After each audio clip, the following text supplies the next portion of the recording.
সে চক করছে, আমি দেখাবো না?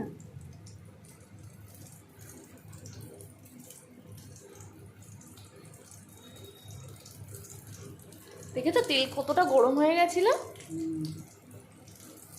এই চাটুগুলো এত আমি সব রোদ হয়ে যাবে। বলো তো মা এটা কী বানাচ্ছে? চলো আমি বলে দিচ্ছি। মা আসলে এটা বানাচ্ছে চিংড়ি মাছের চপ।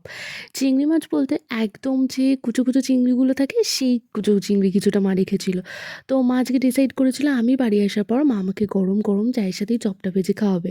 তো এই যে মিক্সারটা দেখছো সেটার মধ্যে তো তোমরা চিংড়ি মাছ দেখতে পাচ্ছ না, তাই তো?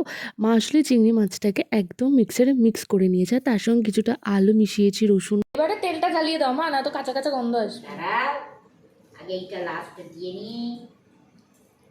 রূপা আমারে বললো কাকিমা চপ বানাও দিদি ভালো খাবে, ওর জন্য আবার রাখতে হবে। আবার কি করে করবো আবার ভুলে গেল।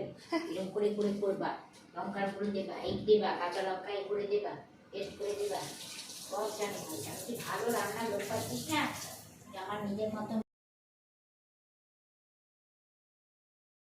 বাটা, আদা বাটা, লঙ্কার গুঁড়ো, গুঁড়ো মশলা মিশিয়ে পুরো জিনিসটা তৈরি করে এরকমভাবে চপ বানাচ্ছে। আর একটু ব্রেড ক্রাম্বসও দিয়েছে আর একটুখানি কর্নফ্লাওয়ার অ্যাড করেছে আর একটু ডিম ভেঙে দিয়েছিল যাতে জিনিসটা আটো আটো হয়। আর মা বলছে যে তুই অনেক দিন ধরে খেতে চাইছিলি, তাই জন্য আজ তোকে আমি বানিয়ে দিলাম গরম গরম। আর শীতকালে কিন্তু গ্যাসের সামনে আসতে খুব একটা কষ্ট হয় না, তাই মাকে আমি একটু দাঁড়িয়ে দাঁড়িয়ে হেল্প করে দিচ্ছিলাম, সাথে একটু ভিডিও করছিলাম।